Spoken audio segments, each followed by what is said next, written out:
The story begins in the city of Georgia, where everyone is happily celebrating Christmas. The whole place is filled with joy, lights, and excitement. Some people even travel up to the snowy mountains to enjoy the holidays. Among them, we see a 17-year-old girl named Alyssa. She is skiing very fast, enjoying the snow and the thrill. But suddenly, she feels something strange, like someone is following her. She stops and looks around, trying to understand what's going on. Out of nowhere, a man crashes into her at high speed. The impact is so strong that Alyssa falls badly and becomes unconscious. After a few seconds, the man's girlfriend also arrives there. She checks on Alyssa and realizes that the girl has fainted because of the accident.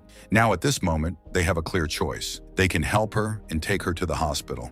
But instead of helping, they make a selfish decision. They leave Alyssa there alone in the freezing cold and walk away as if nothing happened. After this, Alyssa's phone starts ringing. It's her mother calling her again and again. But sadly, Alyssa is not in a condition to answer the call or tell anyone what has happened to her. She lies there helpless in the snow. Then the story suddenly jumps forward by 3 years. Now we meet Max and Mia, a couple who have been in a relationship for the past 3 years. Today, Max has brought Mia to this snowy place as a surprise. They arrive at a hotel during a heavy snowstorm. As soon as they reach, they talk to the receptionist and tell her that they want to visit a place called Black Ridge the next morning. But the moment the receptionist hears the name Black Ridge, her face changes completely. She becomes scared and immediately refuses. She tells them that 3 years ago, a girl died there. And since then, people believe her spirit is still wandering around that place. According to local stories, anyone who goes there never comes back. Not even their bodies are found. Some say that an unknown force pulls people in and they disappear within seconds. Mia listens to all this, but she doesn't take it seriously.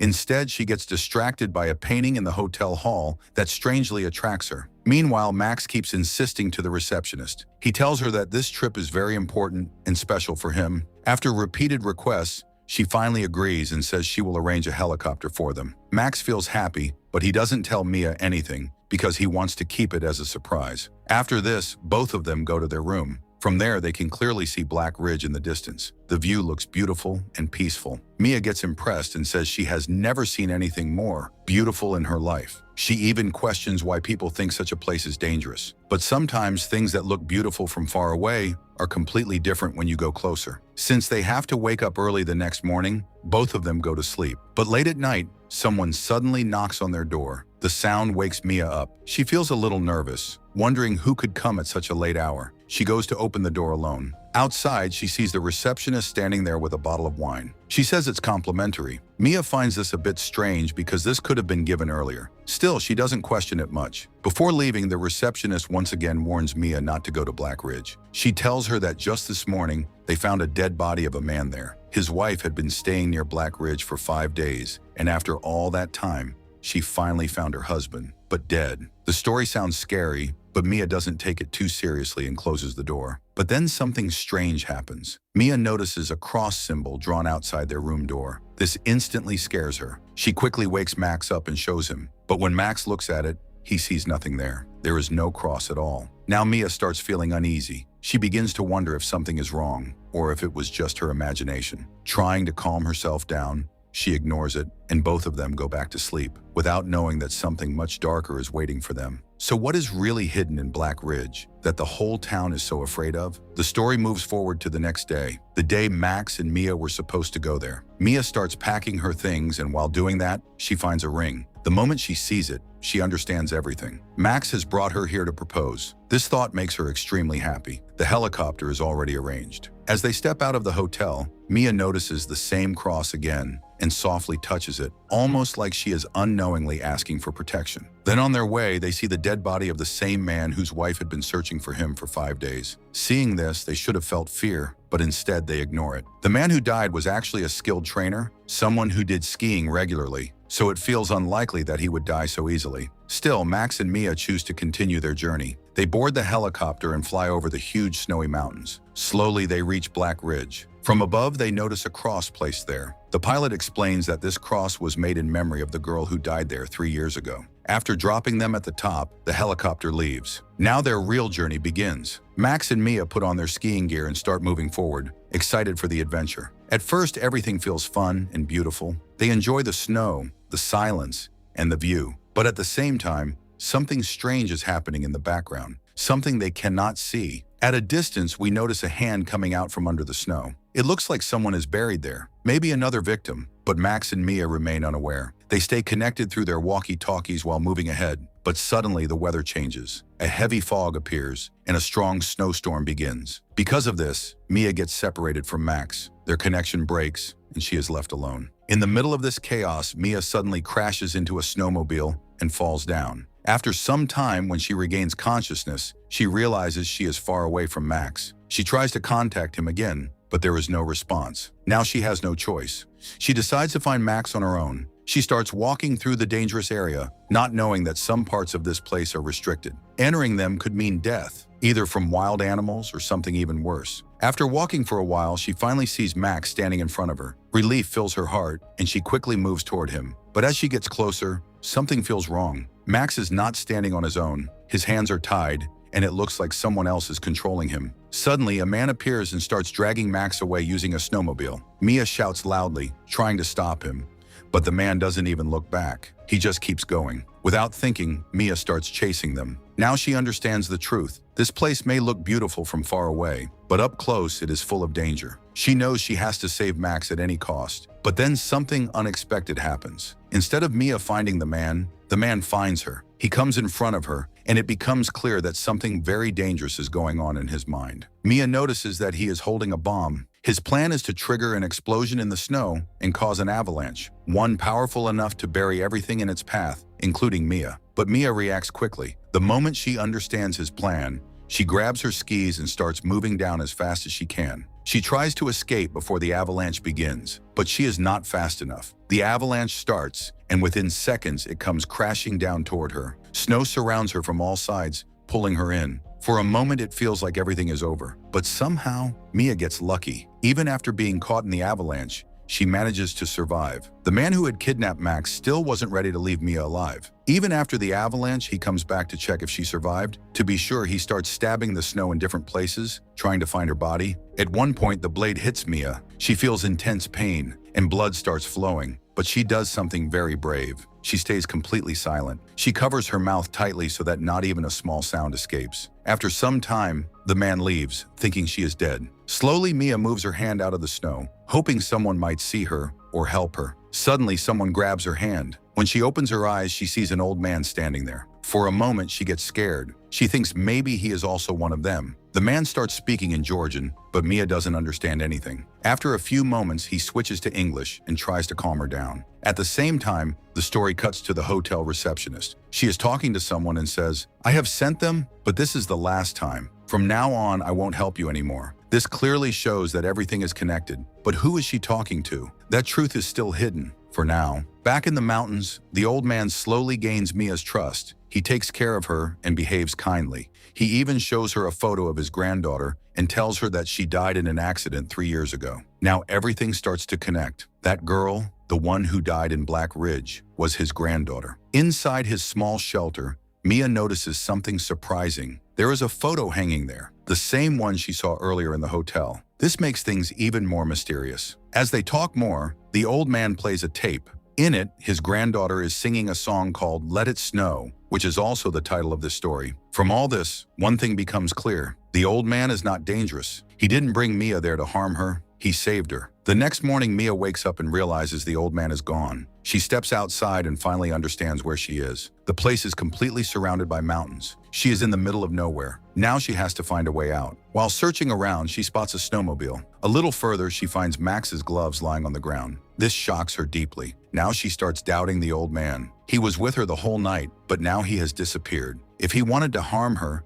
he could have done it earlier. But then, where is he now? Confused and worried, she goes back inside to look for him, but he is nowhere to be found. With no other option, she gathers her things and starts searching for the snowmobile keys. After finding some keys and going outside, she realizes they are not the right ones. At that moment, she hears the sound of another snowmobile. It's the same man, the one who tried to kill her. This time, he has the real keys in his hand. He shows her a gesture, almost like a warning or a signal, and then drives away. It becomes clear that he doesn't want Mia to escape using the snowmobile. Now Mia is completely alone again, with no vehicle, no clear direction, and danger all around her. She starts walking forward. She doesn't know where to go or what to do next. She just keeps moving, hoping somehow she will find a way out. On the other side, we see a rescue team searching the mountains for missing people. They are moving carefully through the snow, hoping to find someone alive. But Mia is still very far from them. She keeps walking without any direction. Time keeps passing. Morning turns into evening. Night turns into another morning. In all this time, Mia has not eaten anything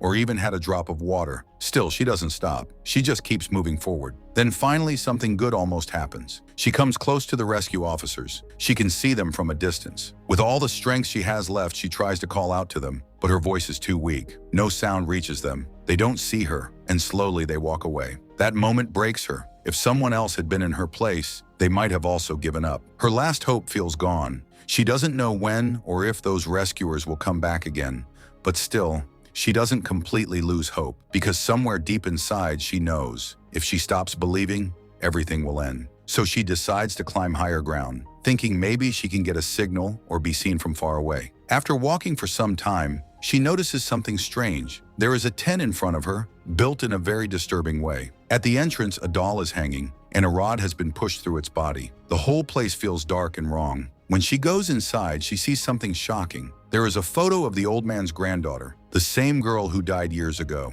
Around the tent, there are multiple cross symbols drawn everywhere. It looks like someone has been obsessively marking this place. Suddenly, Mia notices a man hanging in front of her. When she gets closer, her heart drops. It's the same old man who saved her life. Now it becomes clear, he was never the killer. He was just another victim. Mia feels a deep shock and sadness. For a moment, she even thinks of helping him. But before she can do anything, the same unknown man appears again, the one who has been chasing her. The moment she sees him, fear takes over. She starts running again, but her body is too weak now. She doesn't have enough strength left. After a short distance, she falls to the ground. Lying there, almost at her limit, she tries one last time to contact Max through the radio. And then, something unbelievable happens. The radio connects. Max's voice comes through. He is alive. Hearing his voice gives Mia a sudden burst of strength. It feels like hope has come back into her body. Somehow she gathers herself and stands up again. But now her condition is getting worse. She is extremely hungry. She hasn't eaten anything for a long time. Out of desperation, she starts eating snow,